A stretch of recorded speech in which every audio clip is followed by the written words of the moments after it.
Welcome to another beautiful Monday morning, Motivation Monday.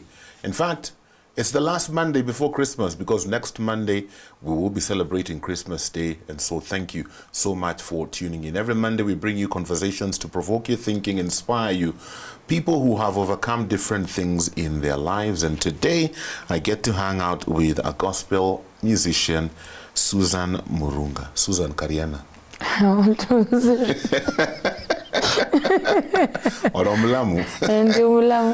Good to have you. Thank you. Karibu sana. Asante. How long have you been singing? I started singing when I was young, but recording now is 2 years. 2 years? Yeah. How many songs have you recorded? Only 3.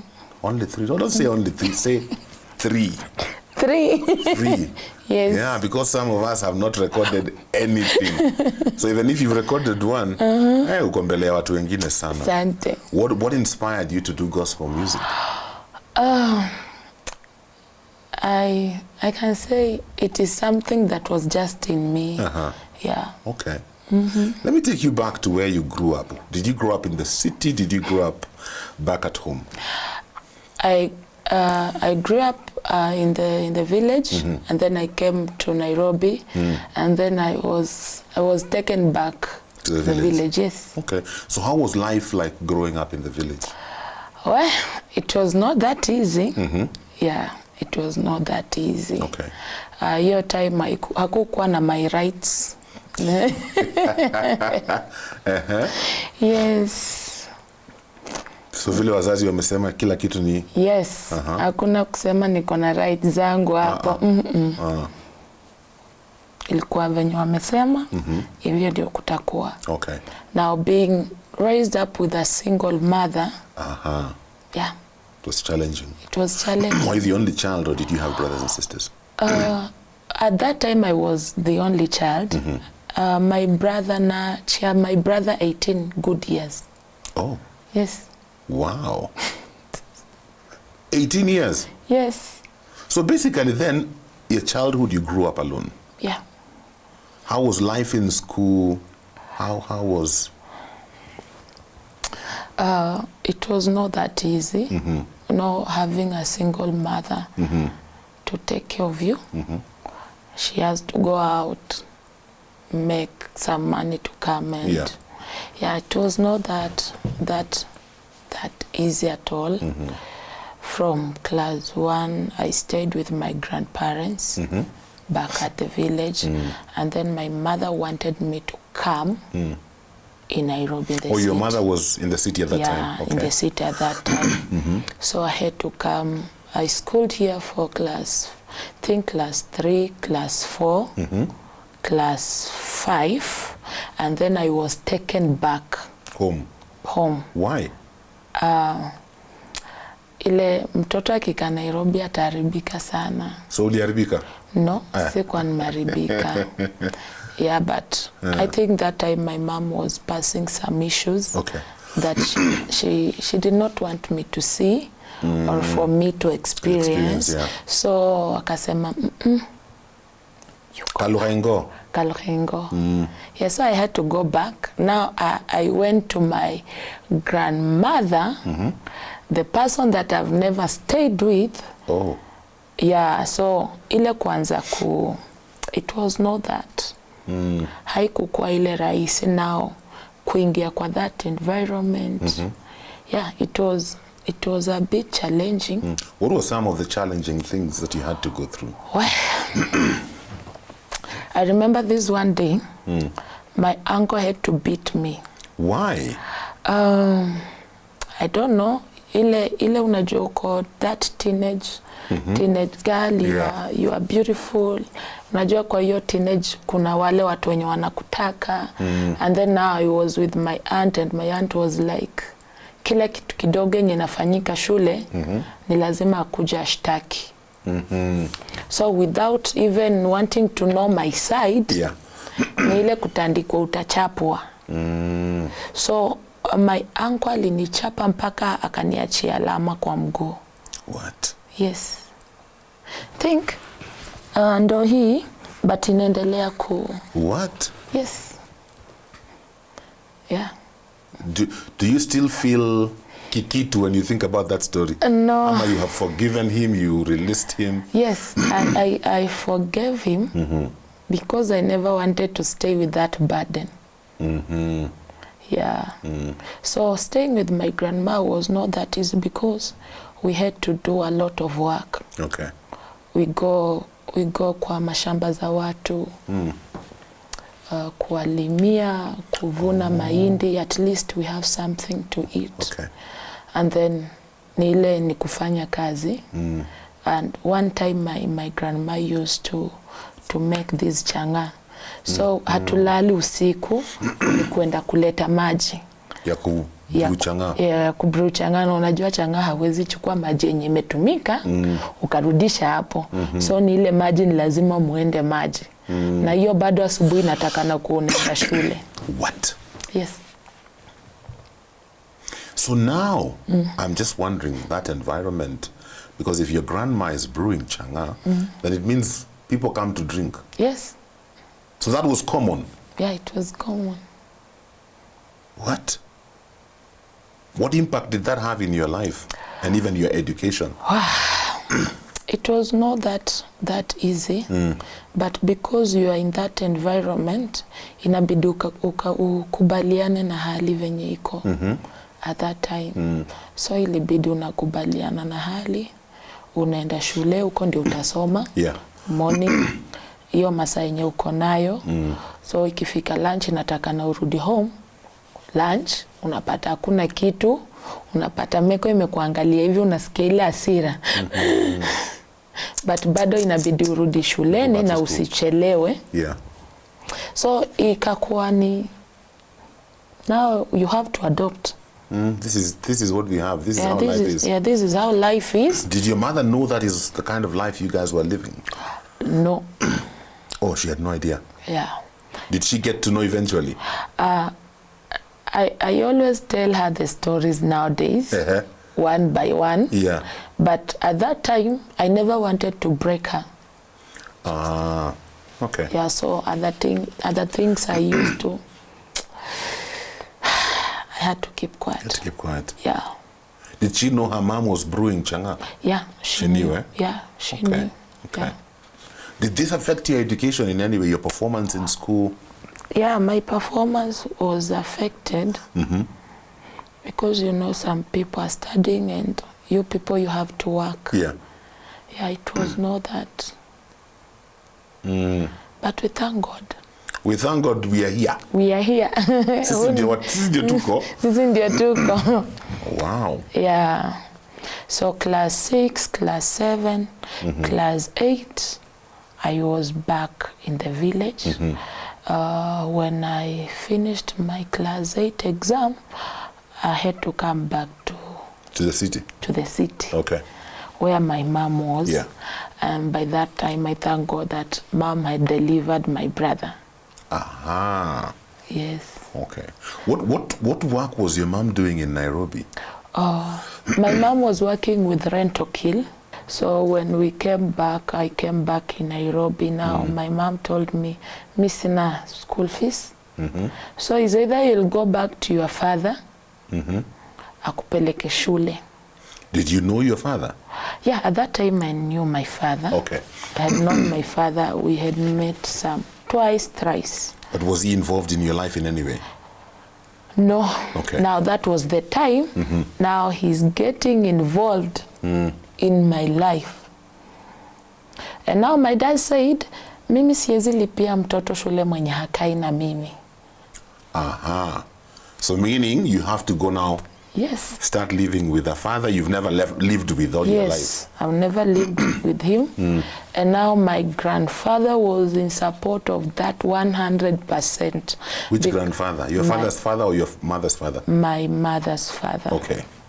And I was like, me, I've never lived with these people. I don't know them. But they told me, utakuwa sawa. This is still back home or in the city? Now I had to go back home to my grandfather's place. So going there, hey, now life ikaanza kukua moto. Ikaanza kukua hard. It was not that good experience. Okay. being that teenager girl from class 8, from primary now going to secondary. Yeah. When I went in that environment, it was bad. Okay. Yeah, so I had to live with my grandmother, the one that has given birth to my father, in one house. And you imagine that my father has a permanent house, which I cannot even go there. Did he have another family? No. He was just alone? Yes. Okay. But the people that was, wale watu wenye walikuwa wamekubalika kuingia kwa hiyo nyumba, they were my cousins. But not you? But not me. Okay. So in that house of my grandmother, nilikuwa nimepewa kale ka corridor, ndio nimekewa mattress, na vitu zangu zinakaa hapo. So anyone anaweza ingia hapo akachukua kitu yoyote. Yeah. So I don't have any privacy. Yeah. I used to live with my aunt, my grandma, and now my father used just to come eat and go. Yeah. So yeye haelewi vitu mingi zenye zinafanyika, unaona.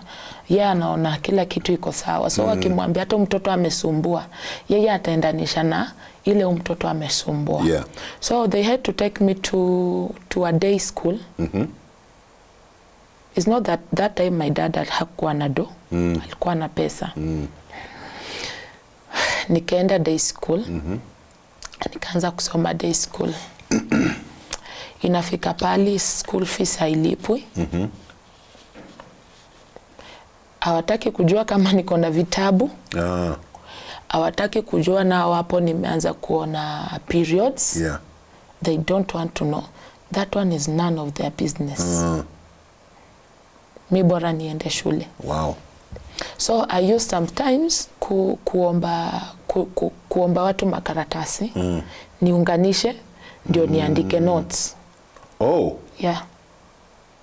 Because sina kitabu. So kila mtu akutolea karatasi moja so ni ile kwanza kuomba mabeshte wenye tunaelewana, nisaidie na karatasi. So it was so bad mpaka one of my English teacher akakuja kujua. So nikaenda tukaongea na yeye. She tried counseling me because alikuwa anaona naingia depression. Hawaelewi ni nini inaendelea. So this is in Form 1? Now, yeah, in Form 1 and Form 2. Yeah. And si kuperform vizuri. Your Form 1. But teacher, principal alikuwa ananipenda sana. Kasema no, Susan cannot repeat. Yeah. Anaenda Form 2. Yeah. I see potential in this lady. And I was like, my dad, I understand anything, but anyway, I have to live there. Yeah. So nikitoka shule hizo majioni, niende home, nifanye shughuli kama kawaida, nipande mlima, unajua saiza Webuye we have hills. Niende kutafuta makuni, nitoke huko. Oh. So hata hiyo time ya kustudy, Hakuna. This was your daily routine? Yeah, that one was my daily routine. Okay. So unapata wewe ukishaenda shule, ndio my grandma natengeneza chai na some good scones. Wanakunywa. Wewe ulienda shule kama hujakula kitu? Wow. So it was painful. What about lunchtime? Lunchtime, do you come back home? No, lunchtime tulikuwa tunakula shule. Okay. But kama hauna milk card, haupewi lunch. So inabidi wakati ile school fees yenye melipo imeisha, so mimi nitaenda class tu nisome, but lunch hakuna. Wow.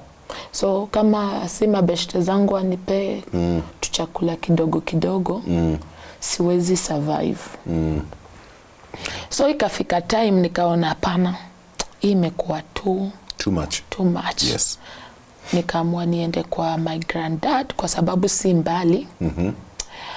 Kutoka nikaenda kwa my granddad. Kufika huko my granddad akanifukuza. Why? Kaniambia rudi kwenyu. Oh. Yeah, go back. Rudi kwenyu. So nikakutana na mvua. So nikishuka mlima hiyo mvua yote ikaninyeshea, nikakuwa na zile mauchungu na my granddad. Haujaniacha ni explain kwa nini nimekuja. Wewe unanifukuza tu, hauelewi ni nini yenye napitia. So I had to go back, kwenda home. Ikakuwa nimetoka kuona boyfriends. And I was like, okay. So anything yenye nilikuwa nawekelewa, nilikuwa nasema sawa. Ya nivyo, mnisame. Because hata nikisema najidefend, itakuwa ni kazi bure. Because no one believes you. Yeah, no one believes me. Is like, hey, mtoto ni mbaya. Amelelewa na mama yake, tabia zimeoza. So in form 2, ikafika pahali, I had to do something. Sina pads, sina anything. Viatu zenye, I had to go start playing football. I was good leg baller. Oh, really? Yes.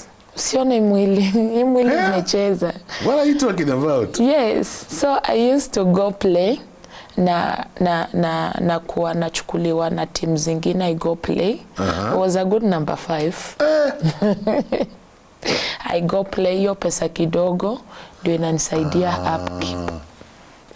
So I started hustling myself. So sikutaka kujua watasema nini. Wakisema nimeenda kupewa pesa na watu fulani, me I never wanted to care. As long as niko na vitu zenye zinahitajika, I'll stay. And also I never wanted to tell my mom kenye napitia, what you're going through. So one time nakuwa mgonjwa. Kakuwa mgonjwa. Watu hawajui mimi ni mgonjwa. Mpaka nimelala chini. It's like, you girl. This is at home? Yeah, at home. Huyu dema anajifanya. Kwa nini ugonjwa gani? So the sister to my mom, ndio kitu sijui hata ni nini ilimwambia mimi ni mgonjwa. Anakuja ananipata mimi ni mgonjwa, ananipeleka hospitali. Kunifikisha hospitali, nurses wanataka kumchapa. Why? Because I'm in that critical condition yenye, mbona mmekaa na yeye, mbona mnamleta sahi, mbona hamkumleta mapema? Because nilikuwa na malaria imejaa kabisa. And my aunt anawaambia no, hata pia mimi ni kuokoa tu nimeokoa. So I had to stay in hospital for 4 days. No one from my father's side came to visit you? To visit me. Wow. That one day that my father is coming, anakuja na soda ya black currant. Hiyo siwezi sahau. Soda ya black currant, kale kadogo. Kale kama kamwala?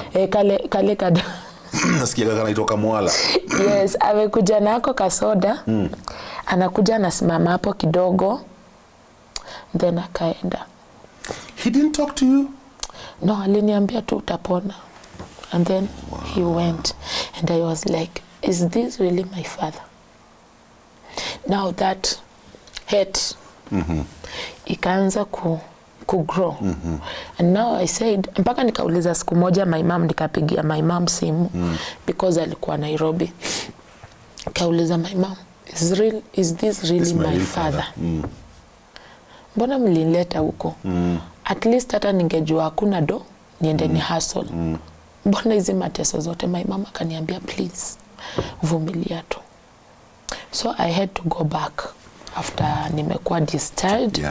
My aunt akasema no, mimi siwezi kaka na wewe, so utarudi tu kwenyu. Mpaka nauliza, nyinyi mnajua nini napitia huko? You people, do you understand? Matusi kila siku. Wakasema no, you have to go. So ilibidi nirudi. Nirudi huko. We stayed. Hizo masiku 2-3 wakakuwa wazuri. Wakarudi kwa ile system yao. So on Monday when I was going home, kwa njia nikokota simu. Ndio zilikuwa zimetoka hizi simu za orange tule Yes. to orange. Yes. So nilikuwa nimeokota hako kasimu, nikatoa line, nikaenda nikatafuta line nyingine nikaweka. Nikasema ai, hii ni kama Mungu anajaribu kunisaidia ama aje. So nilikuanga nayo ninaficha, nikiingia kwa nyumba ninazima, ninaficha. So this one Sunday I knew my grandmother amepata pesa za chama. Na nimemuomba pesa, ameninyima. So nikasema leo kama ni mbaya ni mbaya, wachana ikuwe mbaya. Decided to take issues into your hands. Yes, by the way, I took the cash. I took some 2,000 bob. Nikenda nikatengeneza nywele, nikanunua vitabu. I did my own shopping. Kurudi usiku, watu wameningoja. Na kanywele kametengenezwa. Kanywele kametengenezwa. So nikasema hata kama ni kuchapwa, mimi wacha nichapwe. Cause nimeomba kivitabu, hakuna mtu mwenye anashughulika. No one wants to know mimi naishi aje. Yeah. I'm a girl. Siwezi kaka venye wanafikiria. Yeah. Nikapata my dad ameningoja, amekasirika. Hey, that day my dad alinifanyia ile kitu. Wewe umeiba pesa ya mama yangu. Nimeiba pesa mama yake, akanitandika. Akanichapa na akatoka akaenda kwa nyumba yake. So si akaniwacha kwa nyumba. The brother and the sister took time now. Wanataka kunikata na panga. What are you talking about? Yes. So that night I had to run away. Ukaenda wapi? Nikaenda kwa one of my friends. Tulikuwa tunaenda nao church. So I had to go nijifiche huko. Oh, you used to go to church? Yes. Okay. I used to go to church. But were you born again? Ama ni ile tu kwenda church? Ile tu kwenda church. Okay. Nikaenda huko, so waka had kunificha hiyo usiku because singelala straight. Ya asubuhi nikasema hebu achana nirudi home. Na unajua hiyo time I think hata hiyo alama I think inapotea. Hiyo alama ilikuwa hapa inaendelea kuisha. Hiyo panga nikitoka kwa mlango. They actually tried to cut you with a panga? Yes. And my dad hakujua nini imeendelea. This is your uncle and your auntie? Yes. Wow. And my grandmother, she is just there watching. Wow.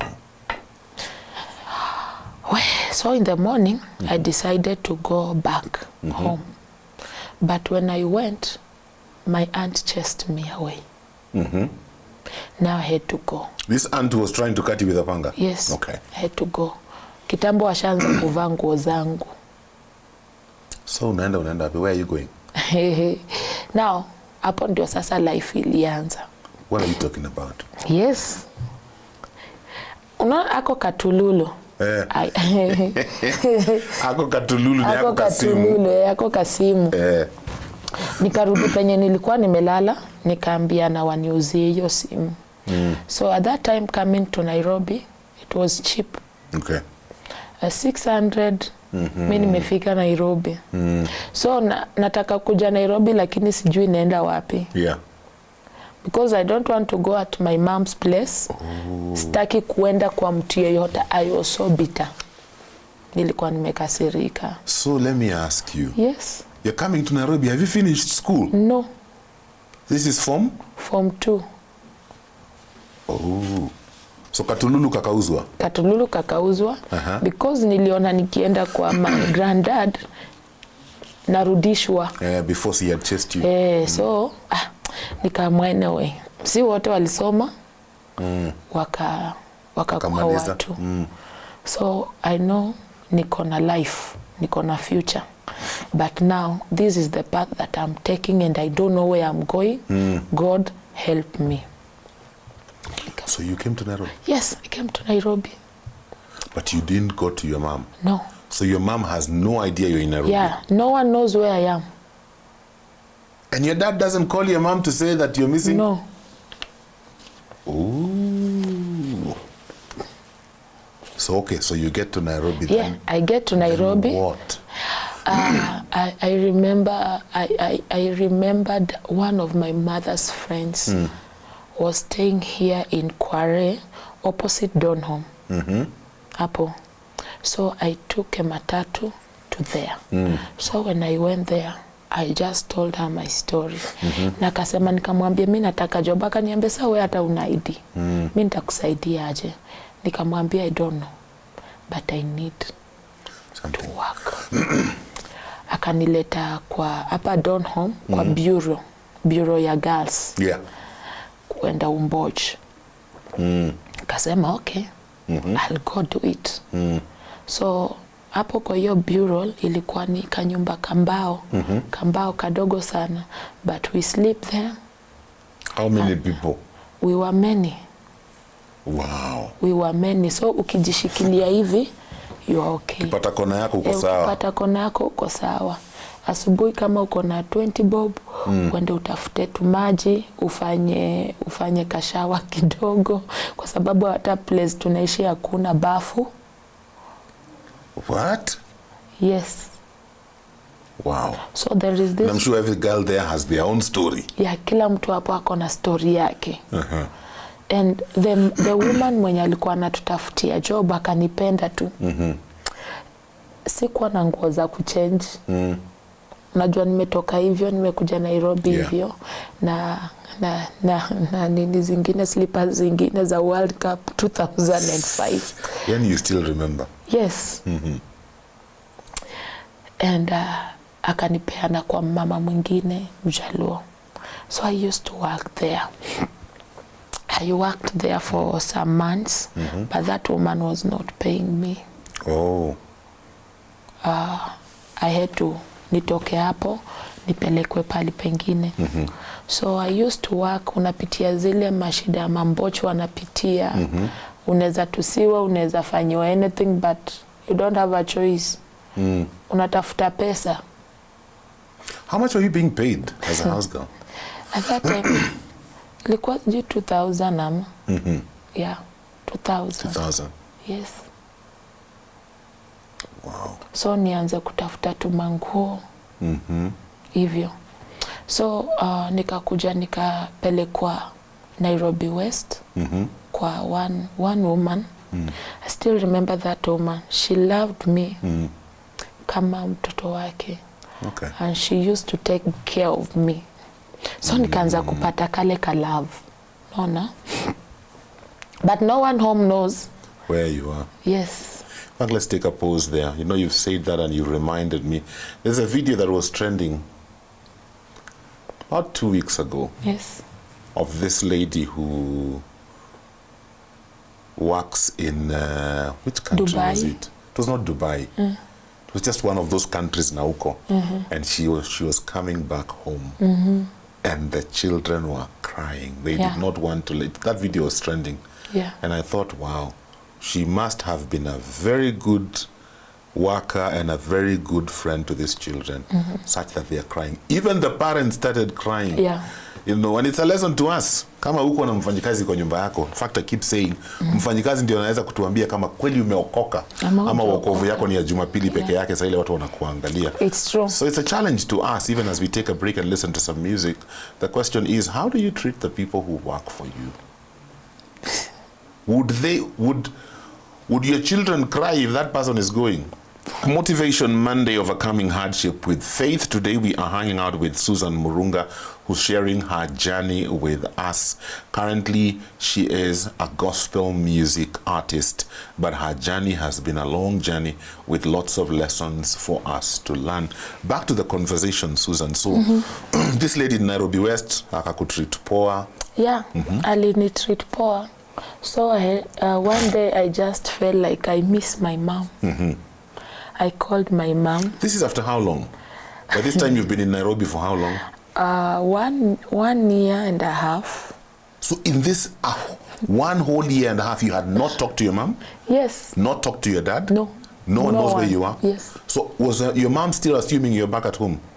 At that time, she had already known that I'm not around. Okay. Yeah. Okay. So I called my mom. And I told my mom, usinitafute, me I'm okay. Penye niko sawa. It was too much.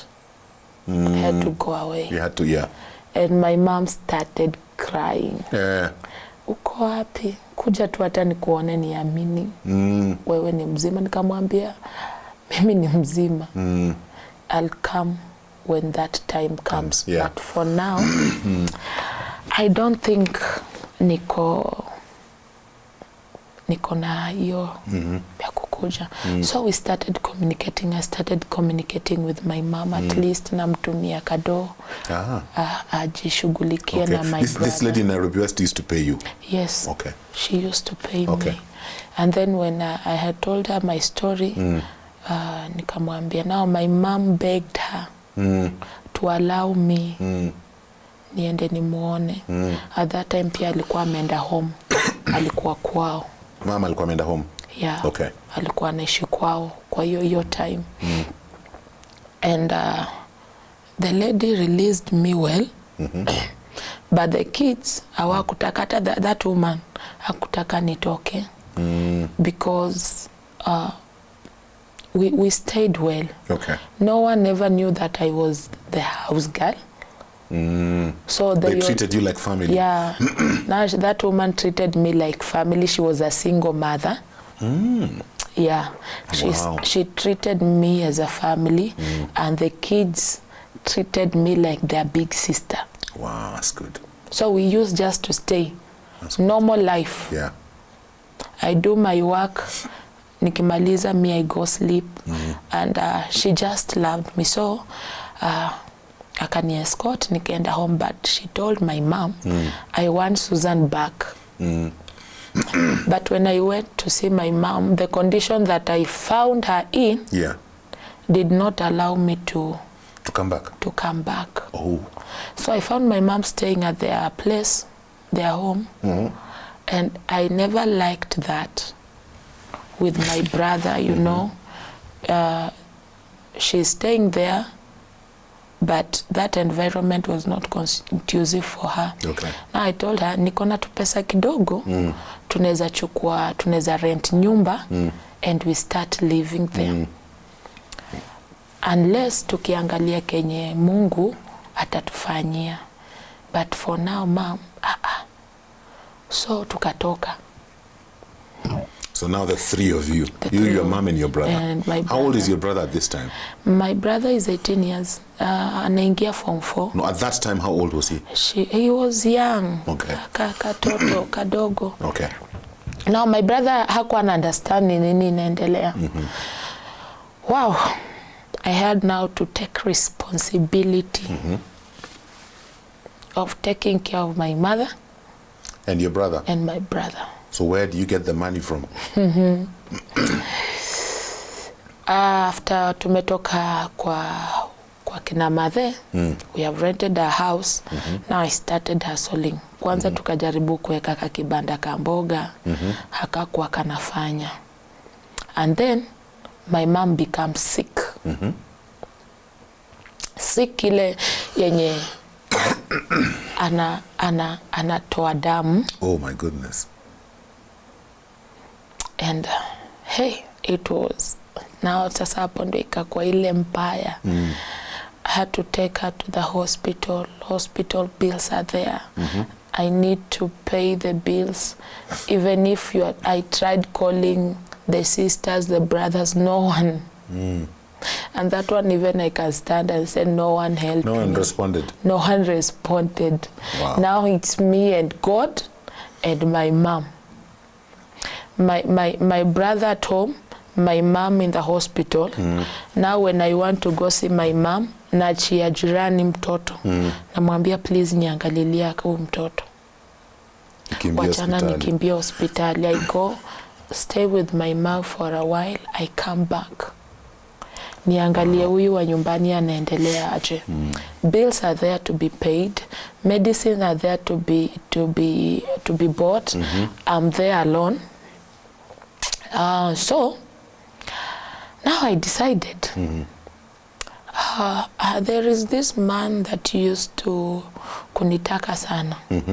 But now he's like, me, I can't help you unless I sleep with you. Ooh. You choose.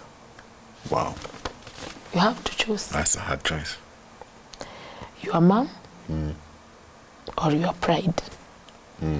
And I was like, how much are you going to pay me?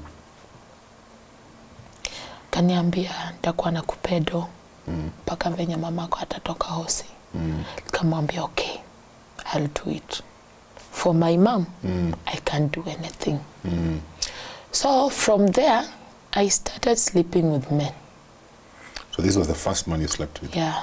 Okay. I started sleeping with men. For money? For money. Okay. For money. But that time my mom condition was not even getting better. It was worsening. Now mpaka daktari ananiambia na wamepima kila kitu hawaoni kitu. But my mom is becoming pale. Mtu mwenye alikuwa na mwili kubwa anaendelea kukonda. Wanapima hawaoni ugonjwa.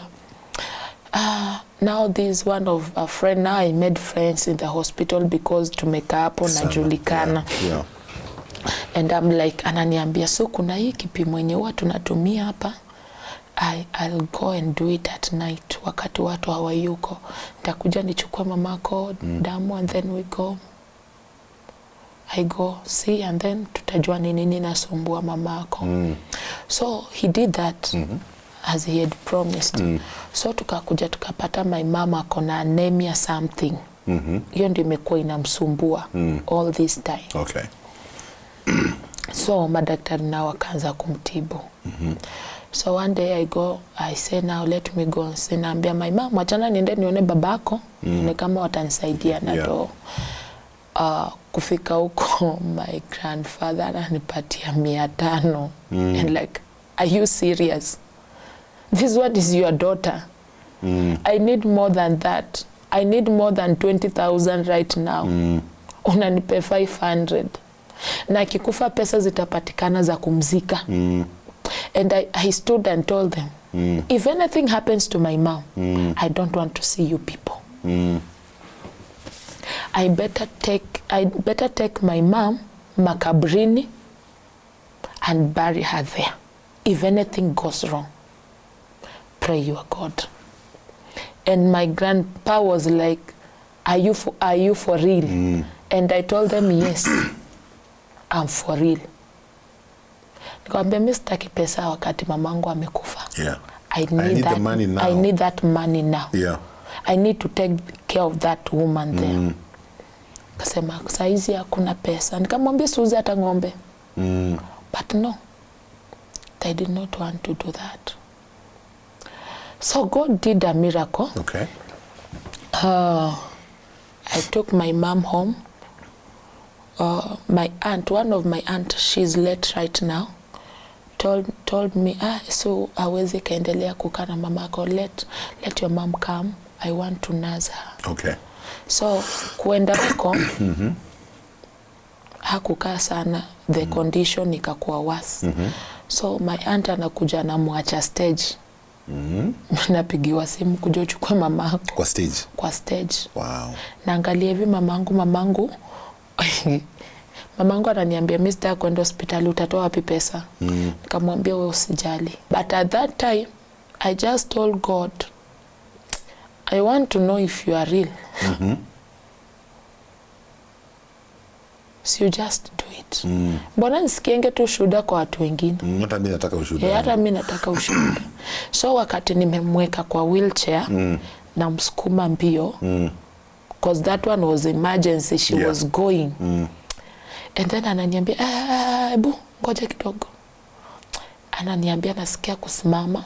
Nasikia ni kama nataka kususu. Namwambia sasa wachana nikukimbize kwa nikushikilie. Kabla hata tujafika ndo anasimama hivi and something What? Wakazi wakaogopa kushika. So I told them give me that gloves. She's my mom. Yeah. I took it tukenda ikafanyiwa some test. Wakatupa and then 2 days my mom was well. Wow. Yeah, now going home napigiwa simu, my brother amegongwa na pikipiki. It's like moja imeisha ingine inaanza. Yes. Ndo huyo mimi mbio. Kwenda hosi na kutana tena na my brother amekewa plaster. He broke his leg? Yeah. And I'm like, now what is this? So ndo huyo hapo my mama anaendelea kukua sawa. Anaendelea kukua sawa. Mimi ndo huyo. Nikaanza kufanya club. Club usiku? Yeah. Night clubs. So what were you doing in the night club? Selling alcohol? Selling alcohol, all. Everything. I was selling. Everything that happens in a night club? Yes. Everything that happens in a night club I was doing. Taking care now. Nikamwambia mom. Did your mom know what you're doing? Not really. Yes. Ama atajua kiona ikipindi. But there's one time I hosted a lady here and she had a very shocking story and I asked her, does your mom know? She says she's knowing now if she's watching. Not really. Yeah. But she came to know. Okay. Yeah, so working there, coming back. So I had made friends when I was in the hospital. So one time I became sick. I called one of the friends, namwambia we, mimi nasikia vibaya. Ananiambia kuja kwa hao, I think I have some medicine. Nikupatie. So this is a person mwenye tumejuana. Me, I don't see anything that I can be afraid of going at his place. Yeah. Nikasema sawa, hebu nionyeshe direction ya kwako na kuja. Mimi ndo huyo nimejipeleka. Kufika hapa kaniambia, nilisahau niko na dawa ya kudunga. Are you okay with that? Nikamwambia hata mi dawa ya kumeza mimi siendanangi nazo. And he was like, okay, wachana nikudunge. Kwanza nikamwambia hiyo dawa gani? Kaniambia itakusaidia tu. Kanamwambia akasema okay, wachana nikudunge. Me little did I know, mimi ninadungwa zile inaitwa sijui diaspam, ile dawa ya theater. No. Yes. What? Yes. So akakudunga? Yes. Then? Kanidunga na nika blackout. Kapoteza fahamu? Yes. Woke up after how long? It was 6:00. I woke up at 6. 6 hours later? What was his intention? He wanted to do what he wanted to do. Now he raped me. Oh my goodness. Supposed to be your friend? Yeah, this one is supposed to be my friend. Akaniambia guy, na mbona idawa imekulalisha hivyo? Kamza, "Hello, umenifanyia?" And he's like, "Wewe toka uende." So I'm trying to walk. Unaona ni kama barabara iko hapa juu. Because the medication is still... Yeah, the medication is still there. Nafika hivi kwa nyumba. And I'm like, my mom wako, wewe umetoka wapi? Naambia mom, sitaki kuongea sahi. Nataka, I was crying. And I go like, umetoka wapi? Nikamwambia, just leave me alone. So by this time, had your mom fully recovered? Yeah. Okay. She was fully recovered. What about your brother? Had he healed? Yes. Okay. Kalikuwa kamepona. And at that time we were not in good terms with my mom because alikuwa ameambiwa some bad things about me with the sisters. Okay. About the kind of life you're living. Yeah. Okay. So she saw me as a bad lady. A bad lady. Okay. Yeah. Okay. I want to fast track this story. So at what point do you turn your life around? Is there something that happened to you? Did somebody preach to you? What happened for you to turn your life around? Me, I was not preached by anyone. No one preached for me. Okay. They say encounters. Encounters are there. Yeah. Yes, encounters are there. At that nightclub where I was working, so this faithful day, it was on a Sunday. Najua Sunday kuna kuanga na makastoma wengi. Yeah. And then pia kulikuwa na game. Okay. So hizo vitu zote. Yeah. That day ilikuwa siku yangu ya kuosha glasses. So while I'm washing glasses, I hear a voice. Why are you taking me back to the cross? An audible voice. Yes. Okay. And I'm like, nauliza beshte yangu analeta glasses. Hello, unaniongelesha? Kaniuliza, kwani si ulivuta bangi ukikuja? Nikamwambia hapana, mimi leo sijavuta because I used to used to drink and to take weeds, to be high at least to be able to do that job. Yeah, kukua sawa kazini. And nikamwambia leo mimi sija take those things. Me, I'm okay. So I go back washing the glasses. Yeah. The voice again. Same thing. Same thing. Why are you taking me back to the cross? Wow. And I'm like, nikauliza ode. By this time you had stopped going to church, I'm assuming. Yes, I had stopped going to church with everything. Always in the church. Easy. And I'm like, So I'm like, I go back, I serve, and then I come back because sikuwa nataka glasses zijae. And then the voice was like, Susan. Called you by name? Yeah. Why are you taking me back to that cross? I finished it all for you. And I was like, okay. Wow. So I was like, what do you want me to do? This is what I know how to do best. But the voice said, I've called you. I want you to serve me. Oh. Yes. Well, that voice was like, ushaisikia umeka kwa gari zile matri zinakuanga na yes. And it was like until I started shaking. Wow. Uko kwa club? Yeah, niko kwa club, niko huko nyuma naosha glass. And the voice, and me, I don't know. Me, I don't know. Yeah, me, I don't know what is going on with me. And I'm like, okay, I'm ready. I'm ready. That place, with those glasses, wanasemanga hii maombi ya kuokoka, I did that prayer there. On your own? On my own. No one said rudia nyumba yangu. Hakuna rudia nyumba yangu. With the help of the Holy Spirit there. And you gave your life to Christ? Yes, there. I go back there in the club, and then I tell my boss, mi sitaki kazi, me I'm going. Nato usinipe hiyo pesa.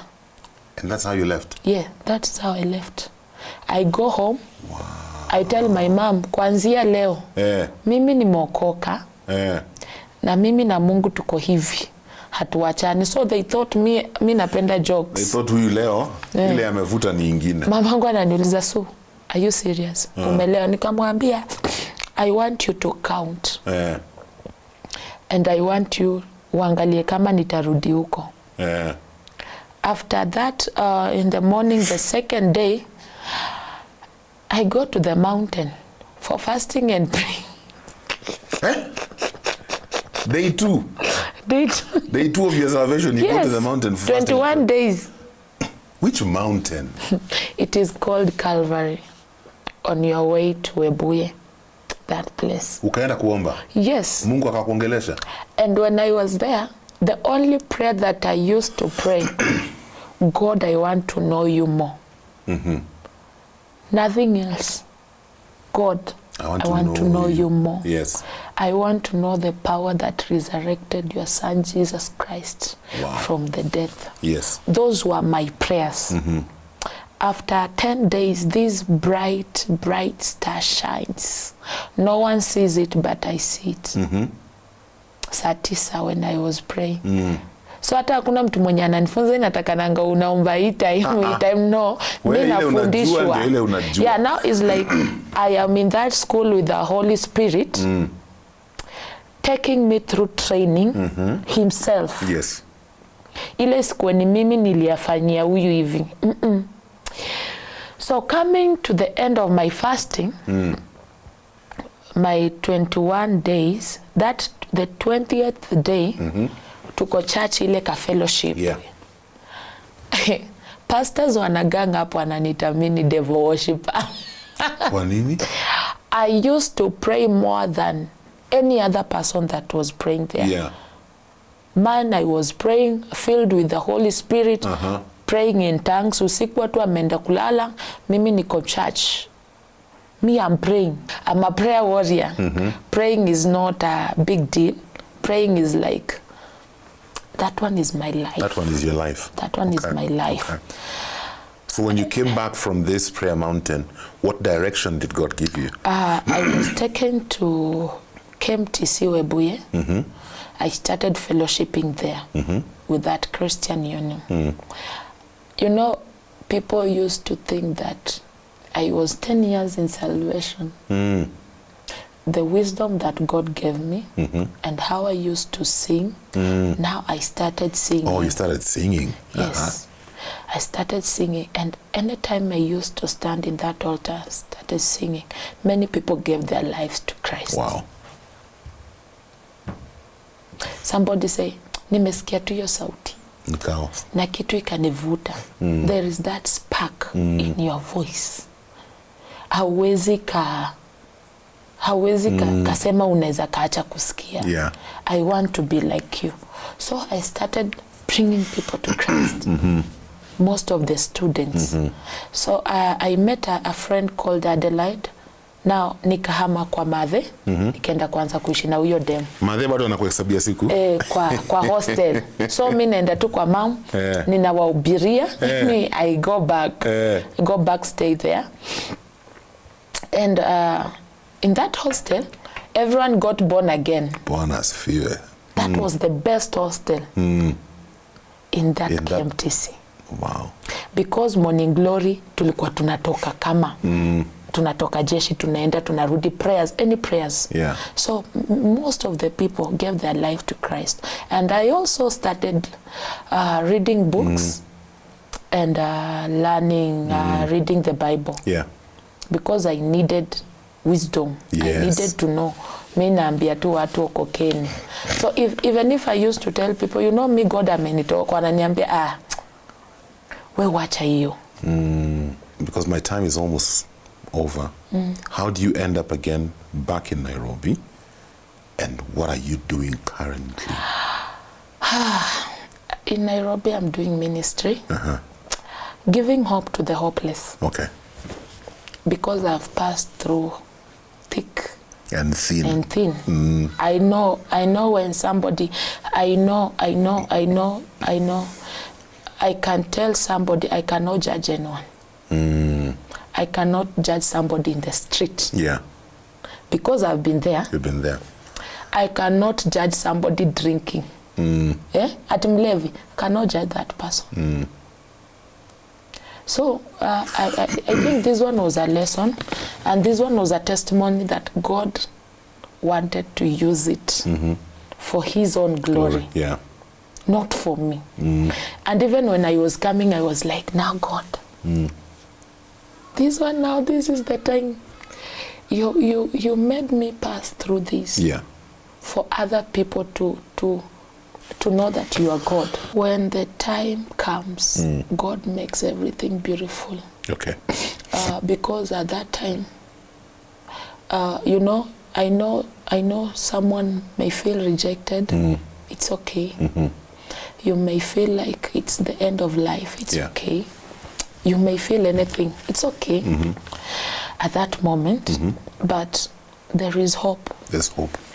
And that tree that has been cut, that it will rise again. It will rise again. Yeah, if God gave me that hope. Yeah, surely. I tried killing myself, but I could not die. Yeah, mpaka nikameza madawa.